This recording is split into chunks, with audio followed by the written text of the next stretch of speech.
Nice to see you. Thanks for coming today. I appreciate it very much, and I'm just delighted to be here. How many of you have never seen me before? This is your first time. Wow, everybody. I keep thinking I'm famous, but I guess, you know, that settles that. Anyway, nice to see you. I've got some interesting ideas to share with you. If you're ready, say I'm ready. And if you'll take some good notes, I got some lists for you to make that you can take home with you and ponder at later times. Some of the things I want to share with you. I was raised in Southwest Idaho. My parents gave me an incredibly excellent start in my life, which I appreciated very much. But I quit school at age 19, unfortunately. My reasoning was, I'm smart enough to get a job. How much smarter do you need to be? And with that shallow thinking, I quit school, age 19, and got a job, went to work. A little while later, got married, started a little family, and I'm struggling and, you know, trying to do my best. But it seems like each year I'm falling just a little bit further behind. Finally, age 25. The climax of my sort of, you know, weariness with where I was, not doing as well as I thought I should. I hear a knock on my door, and I happen to be home alone. When I opened the door, there was a little Girl Scout about this tall selling Girl Scout cookies.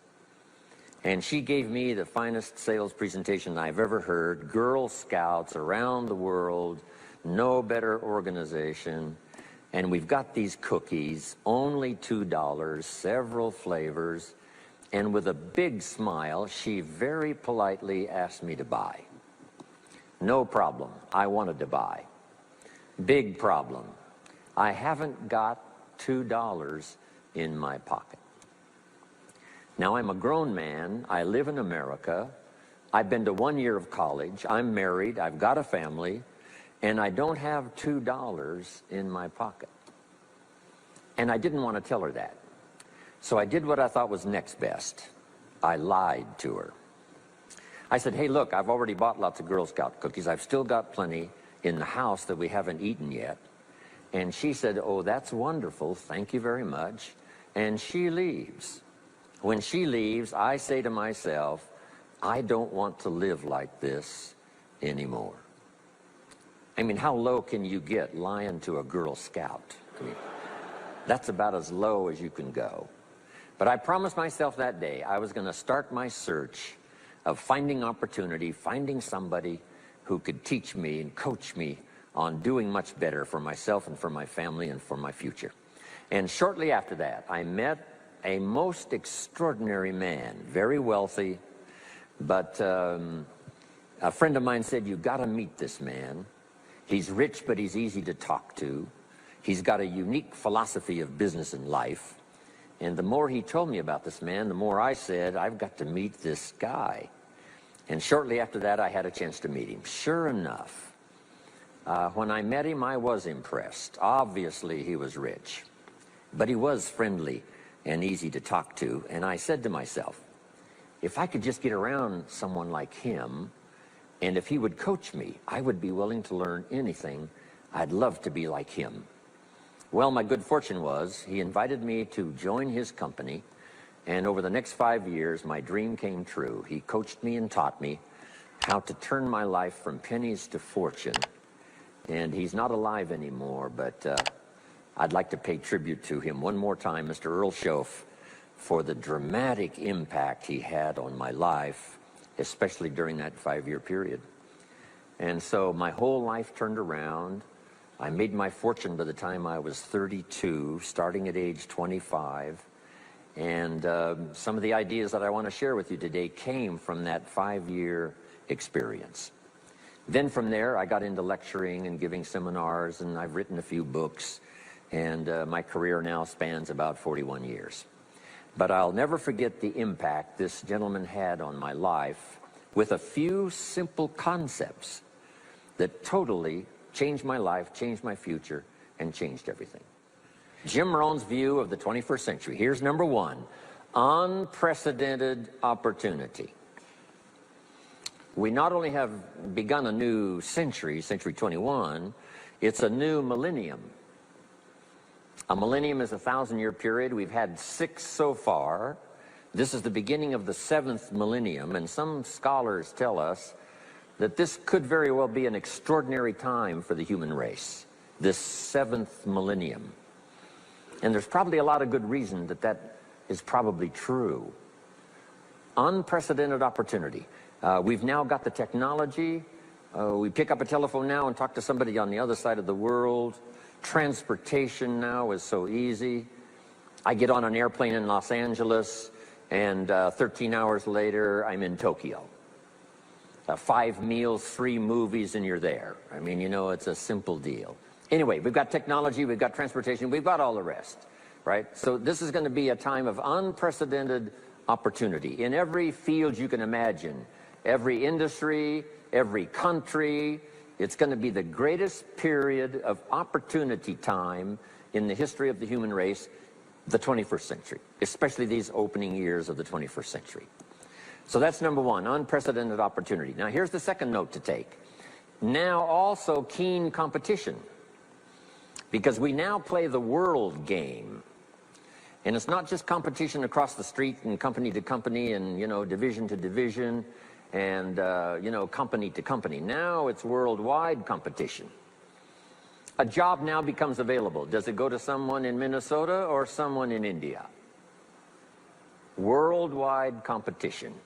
So now you've got to be ready to cash in on the opportunity, but you've also got to be ready for the competition.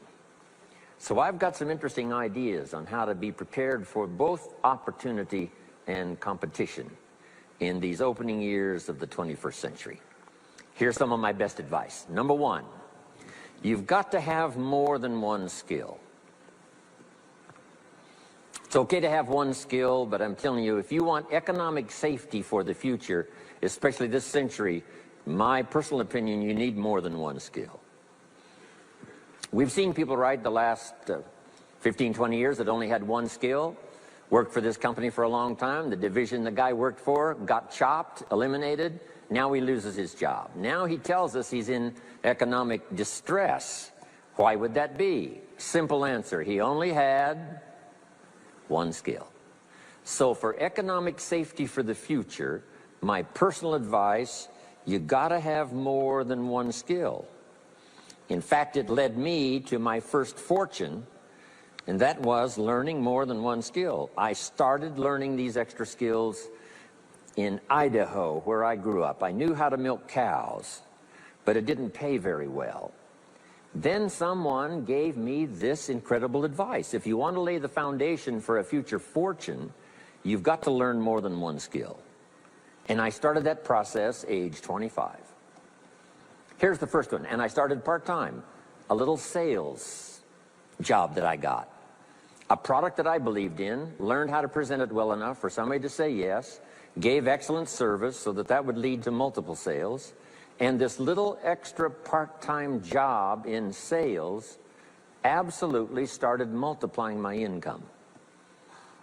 From milking cows, now I've got this ability now to start getting customers, keep them serviced, and make some money in this extra skill. So now I've got 2 skills, milking cows and finding customers. Here's the next skill I learned, just to give you a quick list. Next was finding good people. If you've got a little enterprise going and you need some people, you have to just go look for them. And when I learned this skill, finding good people for my little enterprise, I couldn't believe how it drastically changed my income. My income now starts to multiply, not just increase. So now I've got what? 3 skills: milking cows, getting customers, finding good people. I'm on my way. Here's the next one that paid me big money, in case you're interested, and that's organizing. Organizing simply means getting people to work together. Big challenge, but if you learn this skill, getting people to work together, they pay extraordinary money. Here's the next one that really increased my income substantially, and that's promotion and recognition. rewarding people for small steps of progress. I mastered this one. And here's the philosophy behind it. Be so busy giving other people recognition you really don't need it for yourself. I mastered this. Guess what it pays? Big money. Let me just give you one more, and it's in 3 parts. And that's communication. Learning to affect other people with your language. Of all the things not to be lazy about, it's language, because words can work miracles. And communication I found in 3 parts. Here's number 1, training, showing somebody how the job works. Showing somebody how the business works. We call that training. I got good at that, paid big money. Here was the next one, teaching. Teaching people how life works. Teaching people how to set goals. Teaching how to become a leader, manager, entrepreneur.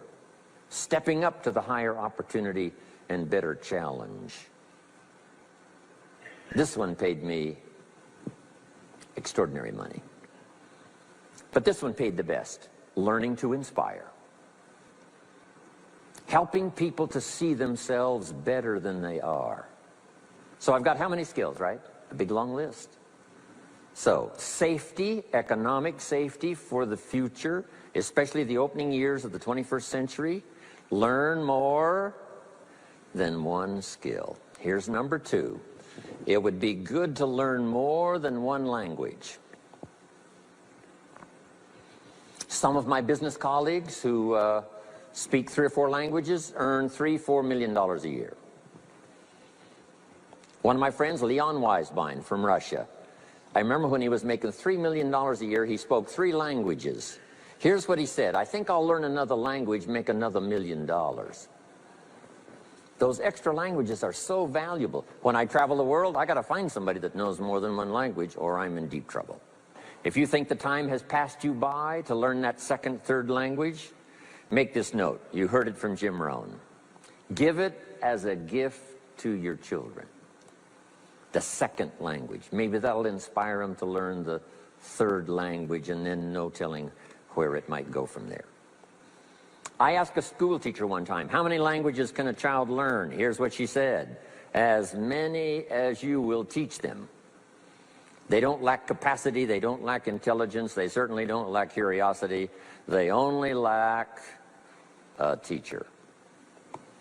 So you got my good advice now? More than one skill, more than one language. Here's the rest. Learn the simple economic formula that works for everybody, and I can give it to you in just a couple of sentences. A simple economic formula. Kids can understand it. Anybody can understand it. Anybody that wants to get paid. Here's the language for your notes. We get paid for bringing value to the marketplace. That's as simple as you can put economics. Anybody that wants to get paid.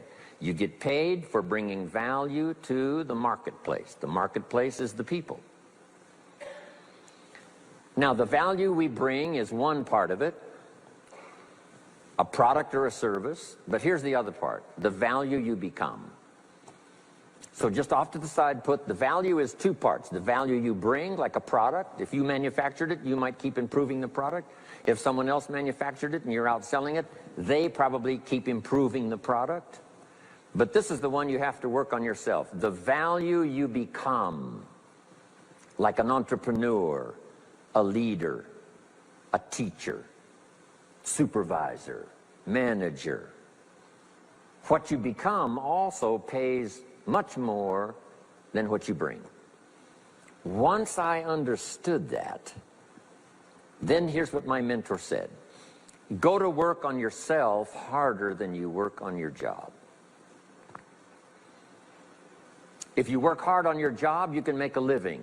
Then he said, if you work hard on yourself, you could make a fortune. So I worked hard on my job and made a living, but I learned, starting with those extra hours per week, learning these extra skills, I started working on myself.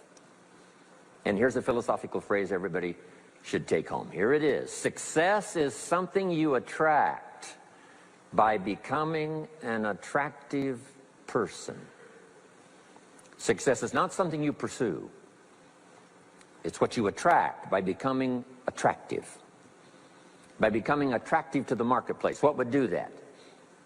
Multiple skills, multiple languages, and then some of the things I'm going to talk about the rest of the seminar.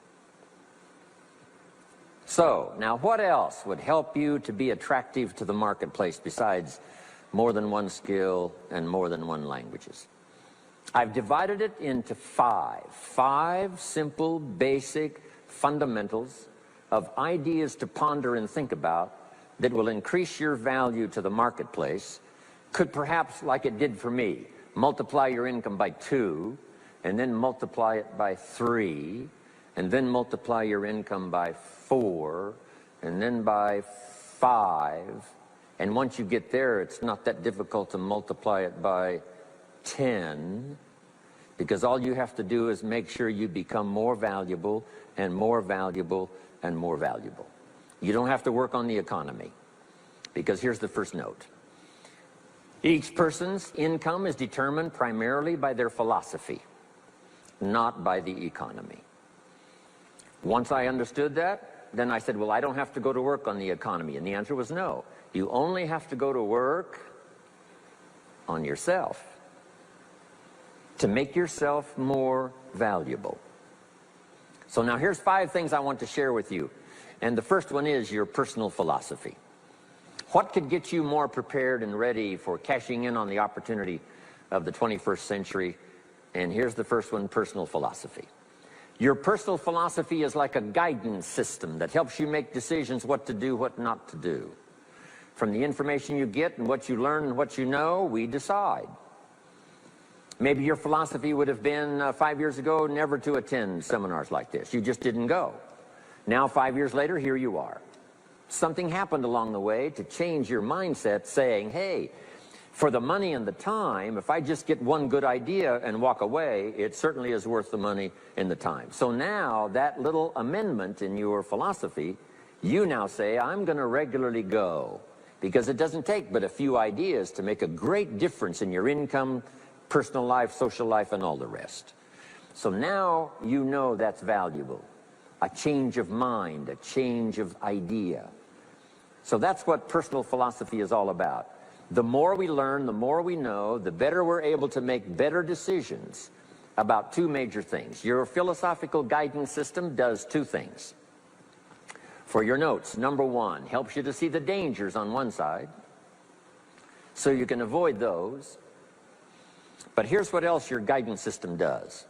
Personal philosophy helps you to see the opportunities on the other side, so that you can expand those, maximize those.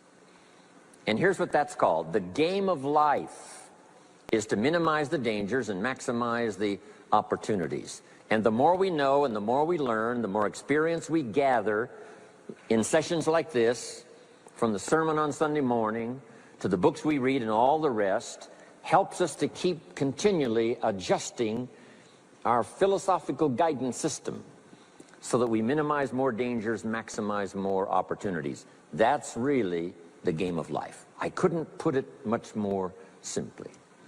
So number 1, we're affected by what we know. Now, how do we know more things and learn more things that'll help us readjust our thinking so we can avoid the dangers, maximize the opportunities? Here's number 1, learn from personal experience. One way to learn to do something right is what? First do it wrong, right? Mess up, and then you say, wow, that was costly. I'm never going to do that again. So one way to learn to do it right, first do it wrong. Sometimes a negative experience turns out finally to be positive. They say if you survive your first heart attack, you may now live to be a very old person. Why is that? Well, that first heart attack, if you survived it, is called a wake-up call. And maybe the doctor said, one more of these and you're history. And you said, wow. And you make it for the health food store. And you start reading every book you can find on good nutrition. how to avoid another one of these heart attacks, and you start jogging and start walking and doing all of the stuff, and this total change of lifestyle could now save your life and cause you to live to be a very old person. Here's what my mentor said, that's some of the best advice I ever got. He said, Mr. Rohn, if you will change, everything will change for you.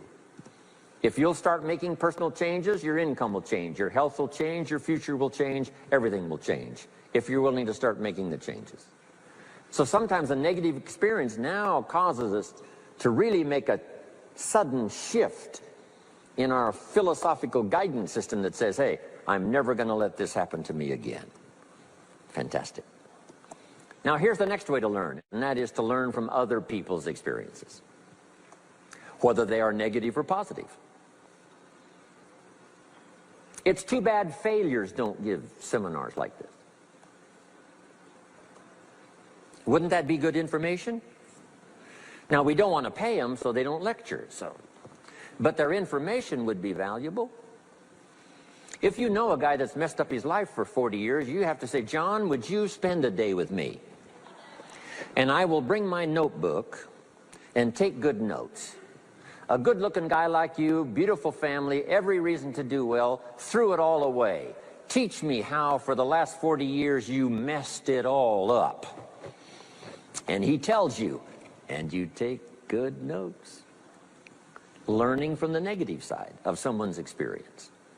If somebody tells me these eggs are rotten, I'm not going to make an omelet and try it, right? I'm just going to take their advice and their know-how. So, learn number one from your own experiences, learn number two from other people's experiences. And my mentor taught me to always keep a journal. Here's what he said, don't trust your memory. If you want to live a dynamic life, multiplying your income, multiplying your future, be a good student. If a good idea comes your way, write it down, then ponder it, then perhaps go do it. Okay. Now, your philosophy comes from what you learn, comes from what you know, comes from other people's experiences. 3 ways now to learn from other people. Here's number one, learn from what you see.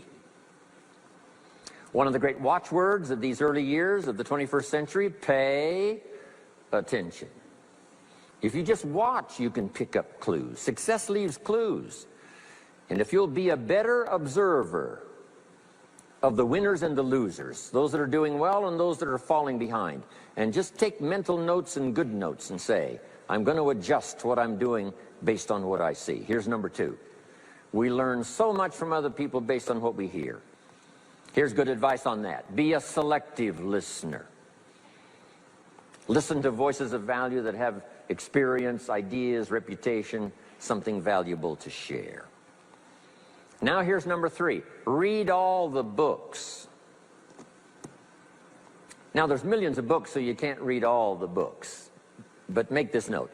Read all the books you need to read to make you as wealthy as you want to be, as healthy as you want to be, as prosperous, as productive, as unique a human being as you want to be. Read all of those books. Don't leave those books go unread. My mentor got me started on my library when I was 25. I got one of the best. If you saw my library, you would be impressed. I haven't read everything in it, but I feel smarter just walking in it, right? My library. I was smart enough to buy it all. Now I got to be smart enough to read it all. Now jot this down. When you do read, you have to sort through what you read and decide which is valuable to try. That's part of the process of learning. Gathering information and sorting through it. One, the information that would apply to you, and what you think would be valuable based on your current philosophical opinion. So read all the books. Our lives are greatly affected by what we learn and what we know. Now here's number two of these very basic 5 things I want to share with you. First, your personal philosophy. Here's number two, your attitude. First, we're affected by what we know. When I talk to the kids in high school classes, college classes, that's the first thing I tell them. Get the information while you're here. Right? Nothing worse than being stupid when you get out of school. So get the information. Being broke is bad, but Being stupid is what's really bad. And what's really, really bad is being broke and stupid. Nothing much worse than that, unless you're sick. Right? Sick, broke, and stupid. That's about as far as you can fall unless you're ugly, right? But surely that would be the ultimate, right? The ultimate negative life. Ugly, sick, broke, and stupid. So learn all you can. We're affected by what we know, so get the information. Don't be lazy in learning. Don't be lazy in going through the books, building your library, coming to classes like this consistently. Some of them will be so dramatic, your life will never be the same. Maybe this is one of those today. Next, we're affected by how we feel, attitude.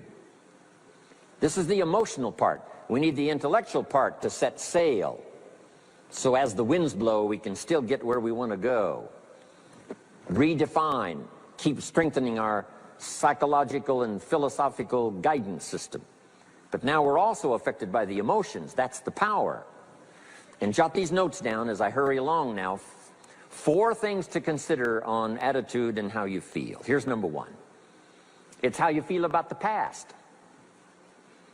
It's important to make the past useful. Past experience, even past losses, past failures, as well as successes.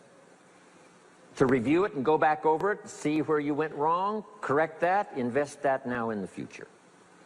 Don't live in the past, and don't carry the past around like a burden, but simply use your past as one of your mentors to help refine mistakes, make some changes that you can invest now in the future.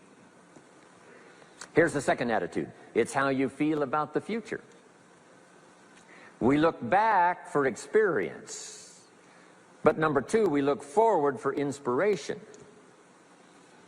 Now, where does the inspiration come from? Looking forward. Here it is, learning to set goals. Number 1, decide what you want.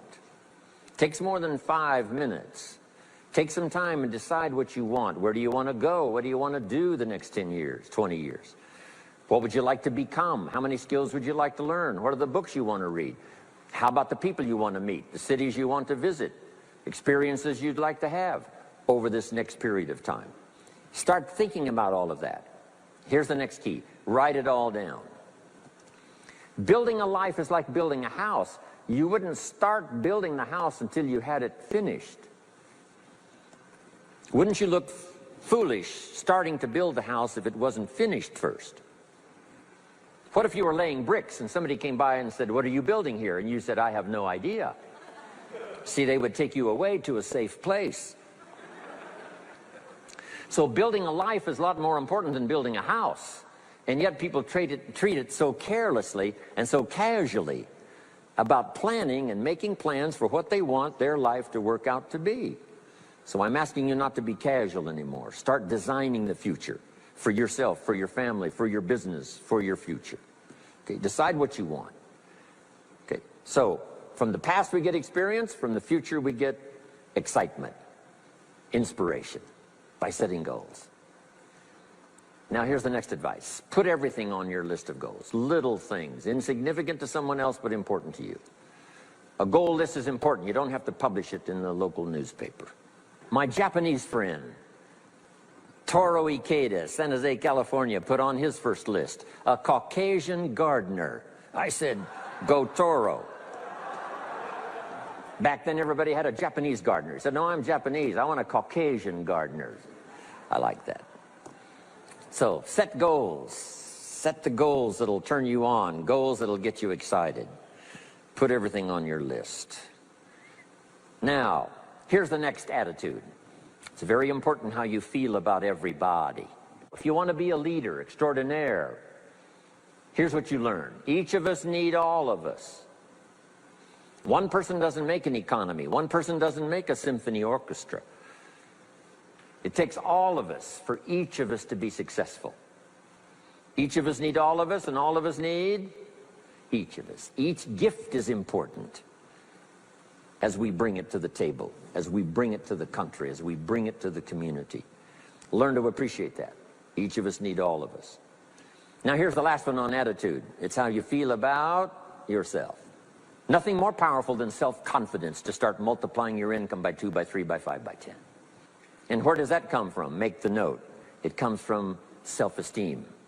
Doing the things you know you should do, and at the end of the day, your self-esteem is soaring and high.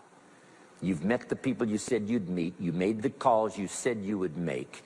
You did the things that you required of yourself to do. And at the end of the day, you feel great about yourself. That is one of the greatest motivating factors for the future, self-esteem, feeling good about yourself. Now let me give you the miracle piece of this formula. If you're ready, say, I'm ready. Here it is. Number 3 is activity. We're affected by what we do. Now we've gotten to the formula of how to turn ideas into reality, how to turn imagination into substance. It's called number 3, activity. So add these notes to it now. Activity is the work. Activity is the labor.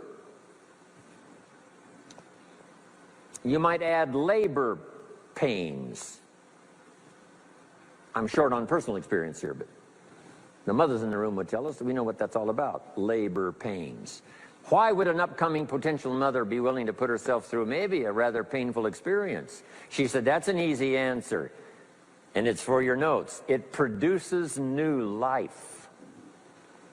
Why wouldn't she put herself to the labor? Now comes the miracle of new life. And whether it's new career life or new business life or new friendship life or new married life or new life of any kind, it has to come from the work. It comes from the labor. In fact, labor was so important. Here was the original formula for labor. If you have forgotten it, remind yourself. For your notes, 6 days of labor and what? 1 day of rest. Now, it's important not to get those numbers mixed up. Why is that? Here's why. Why not 5-2? I don't know. Maybe 5 and 2 would be okay. If God would have thought of 5 and 2, he might have made it 5 and 2. Right? You can't think of everything when you're putting one of these together. But maybe one of the reasons for 6-1, jot this down now. If you rest too long, the weeds take the garden. Not to think so is naive. As soon as you've planted, the busy bugs and the noxious weeds are out to take it. So you can't linger too long in the rest mode. You've got to go back to work. 6 days of work, then rest and spirituality and friendship and change of pace. And then go back over the last 6 days. What did I do? What did I miss? Who did I miss? What happened? So that I can invest those corrections in the next 6 days of higher productivity. Have you got that now? 6 days of work, 1 day of rest. Don't get the numbers mixed up. Activity. Now, activity finishes the miracle. Good question for your notes. How did this convention center get here? Let me give you the steps. Number 1, somebody saw it while the property was vacant. You say, well, how could you see a convention center if it isn't here? It's the only way it will be here. And somebody has to see it so clearly they can draw a picture of it, saying, this is the convention center. You say, no, it isn't there. They say, yes, this is the convention center. The artist's rendering shows you a picture of what isn't there. That's the beginning of imagination. So to turn nothing into something, here's what you do. Imagine the possibilities. That's why we recommend testimonials for someone to say, hey, I started with pennies and I made a fortune. And when they finish, sometimes they say something like this, if I can do it, what? You can do it. And we start imagining the possibilities. Here's number 2, have faith to believe that some of them are possible for you. And both imagination and faith are powerful forces, but we still don't have a hotel. We still don't have a house. Even though those are powerful forces, it is the beginning. Now, imagination and faith must be deposited in activity or it is wasted. But the finishing touch of the miracle process is now, go to work. Go to work and build a better career. Go to work and build good health. You can't have good health without the work. When did we start hearing that phrase? No pain, what? no gain. You got to do the work. You can read all the books until you're wise. You can have faith and believe until it is extraordinary. But now you must go to work. And if you'll learn to appreciate the work that produces the miracle of good health, the miracle of a career, the miracle of a relationship, the miracle of a fortune. Only humans now can do this. The birds of the field can't do it. No other life form can imagine and create something from nothing. Have faith and then build it and make it real. Only humans. It's an extraordinary gift. Depends on how often you use it. So number one of the ideas I wanted to share with you to make this an extraordinary opening year century for you is philosophy. We're affected by what we know. Second is attitude. We're affected by how we feel. Third is activity. We're affected by what we do. Now here's the final two pieces. Number four, learn to measure progress. Once you've set up a project now, you want to turn nothing into something. Now you must measure your progress. How are you doing? Here's how we teach it to our children. Life expects us to make measurable progress in reasonable time. Measurable progress in reasonable time. That is the game of life. So part of it is not just to set up the proposed project, but as we start working on it, we start measuring how we're doing. Now first, what is reasonable time? You can't ask someone every 5 minutes, how are you doing now? See, that's too soon. Guy says, I haven't left the building yet. Give me a break. Now, we can't wait 5 years. That's too long. So there's reasonable time. So make this note now. What is reasonable time? One, at the end of the day. A conversation a father should have with his daughter today, because the magic is there. If he waits till tomorrow, the magic may be gone today. Next is a week. Make that note. Usually, we get paid by the week. Somebody adds up our value to the marketplace, out comes the check. The next week, somebody adds up our value to the marketplace, out comes the check. What I learned to do is to change my value to the marketplace so the check kept getting bigger and bigger and bigger. I didn't have to change the economy, I only had to change myself. Measure your own progress. Success is a numbers game. We demand it of our children. How many years do you want your child to spend in 4th grade? Approximately. About 1 year, right? You say, well, if they're nice kids, would you give them 3 or 4 years? You say, no. This is not a nice game. This is getting ready for the future. This is getting ready for the challenges and the opportunities. You can't linger in 1 grade more than 1 year. Now make this note. The same should go for us as adults. Don't linger more than 1 year in 1 grade of learning. Adult, management, entrepreneurship, leaderships of all kind.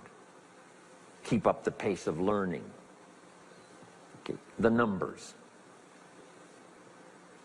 Measure. Count. Now here's the key. Face the truth. If you're only making this much progress, you know, there's no use trying to kid the world, no use trying to kid anybody else, and especially don't kid yourself. If in a period of time you've only made so much progress, you just got to swallow hard and say, this is the truth. I've got to face it. Now, what could I do to start increasing my progress and make my health better, make my income better, make my investments better, make my value to the marketplace much better, get busy learning the second skill and the third skill and the next language and the next language to increase my value. I got to get busy and do that. See if you will do that. I promise you, one of the greatest motivating factors in the world is progress. And if you'll measure it, you'll get excited. Now here's number 5 of the 5 major things I wanted to share with you to make these opening years of the 21st century really pay off for you. And here's the word, lifestyle. Learning to live well, because the ultimate essence of life is not a Ferrari, The ultimate essence is not a home. The ultimate essence is not a bank account. It's not $1 million. It's not a fortune. Here it is. The ultimate essence of life is learning to live a good life. That's the key. Whether you have modest resources or whether you have mega millions, either way, the real key is learning to live a good life. And so in my closing 5 minutes, let me give you what I think is a good list. Now, this is the short list. In other presentations, I cover a longer list, but this is called Jim Rohn's short list for living the good life. Here it is. Number 1, productivity. You really won't be that happy if you don't produce. And here's the next bit of advice on that. Produce to the max if you possibly can. To produce a little is okay. To produce enough is okay. To produce some to get by is all right. But why not try productivity to the max? Andrew Carnegie, who built the steel industry back in the 30s, here's what Andrew said. I'm going to spend the first half of my life accumulating money. I'm going to spend the last half of my life giving it all away. He got so inspired by that goal that the first half of his life he accumulated $400 million, which back in the 30s was a lot of money. A mega fortune. Guess what he did the last half of his life? He gave it all away. I got a good question for you as we close. Here's the question. What's got you turned on? What's got you up early? What's got you eager to face the day? What's got you inspired to learn the extra skill, put in the extra time, go the extra mile, learn how to work with people, guarantee your future? Good question. Here's number 2, good friends. You got to have good friends. The best support system in the world is good friends. Collect and nourish those as priceless. Good friends are those wonderful people who know all about you and still like you. Those are good friends. Here's number 3, your heritage. What's made America so unique among all the nations of the world and the greatest experiment in the history of the world? And that is the depository of gifts that have come to America over the last 300 or 400 years. The heritage from all walks of life, all over the world. Now, the key to keeping America vital and powerful and unique for generations to come is to keep alive these heritages.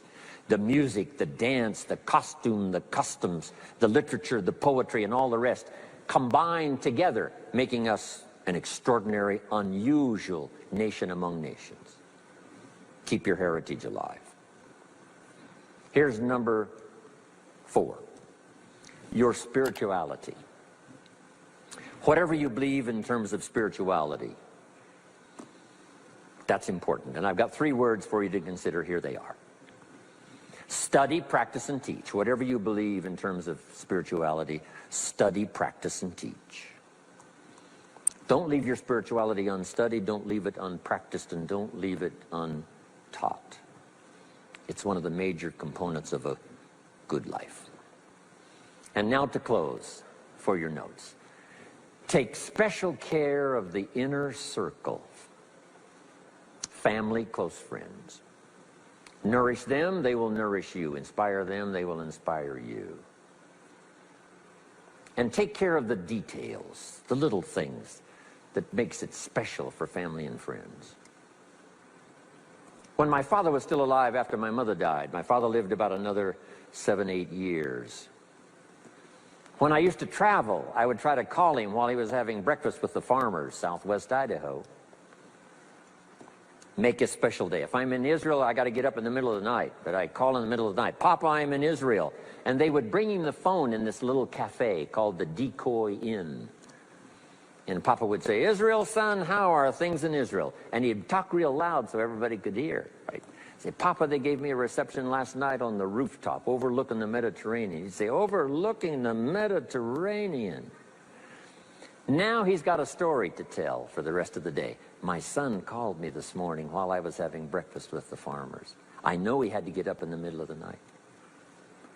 Special days. One more scene. I thought about my father walking down the lane on the farm to the mailbox, opening it up. And this is for your notes. Make sure the mailbox is not empty. My father lived to be 93. What kind of an experience would that be for a day? Age 93, open the mailbox and it's empty. Even if it's just a postcard. Make sure the mailbox is not empty. The details, the inner circle. And now here's the last. Maybe, just maybe, some of the things I've shared with you have been seeds that have fallen on your consciousness at the right time.